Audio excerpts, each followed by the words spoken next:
Alright, let's dive into something that's been bubbling under the surface in the NRL world, and it's got me thinking about power dynamics, player agents, and the fine line between support and sabotage.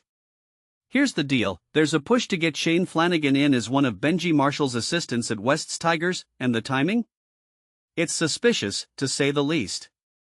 Personally, I think this isn't just about adding experience to Benji's coaching staff, it's about influence, and who's really pulling the strings behind the scenes. What makes this really interesting is the involvement of Isaac Moses, Flanagan agent. Now, Moses isn't just any agent, he's the same guy who's been linked to Adam Doueihi's recent drama, Lachlan Galvin's situation last year, and let's not forget Mitchell Moses, Aaron Woods, and James Tedesco back in the day. From my perspective, Moses has a track record of being at the center of player movements and controversies. So, when Flanagan's name pops up now, it's hard not to connect the dots. Here's where it gets tricky.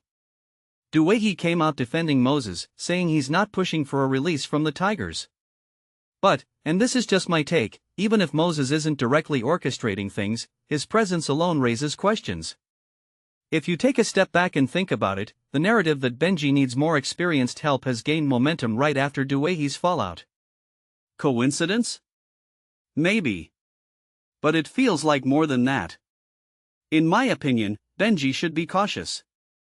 Coaching is about trust, and while Flanagan's experience is undeniable, he's won a comp and coached over 200 NRL games, the question is, whose side would he really be on?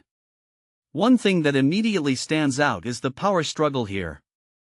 There's talk that Benji has too much power and surrounds himself with yes men. But let's be real, every head coach wants a team they can trust. What this really suggests is that the club's hierarchy might be trying to balance Benji's influence by bringing in someone like Flanagan. What many people don't realize is that this isn't just about coaching, it's about control. If Benji's given a contract extension until 2030, why question his power now? It feels like a reaction to Doueihi's outburst, but it's too late for that. This raises a deeper question, are the Tigers trying to undermine Benji's authority, or is this just a move to stabilize the team? Personally, I think it's a bit of both. A detail I find fascinating is how player agents like Moses operate. They're not just managing careers, they're shaping narratives.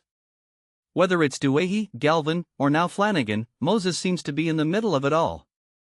What this really suggests is that the NRL's power dynamics are shifting, and agents are becoming key players in club politics. It's not just about contracts anymore, it's about influence. Now, let's talk about Jake Clifford for a second.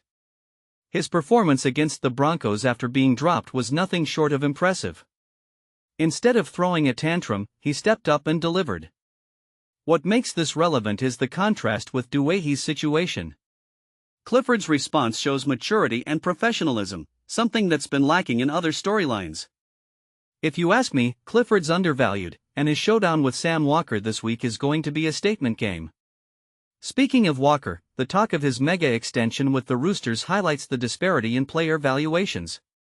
Clifford's on a $250K a season deal, while Walker's looking at $1.35 million. It's a reminder of how much potential Clifford still has, and at 28, he's got time to prove himself. But here's the thing, Clifford's story isn't just about him. It's about resilience, and how players respond to adversity.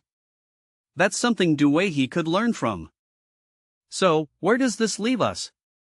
The race for the top 8 is heating up, but the real drama's off the field. The Bulldogs and Raiders are making moves, but the Tigers' situation is the one to watch. Will Flanagan come in? Will Benji keep his guard up? And what role will Moses play next? Personally, I think this is just the beginning of a bigger shakeup in the NRL. The question is, who's going to come out on top? Let me know what you think in the comments. Is this just a coaching move, or is there more to it?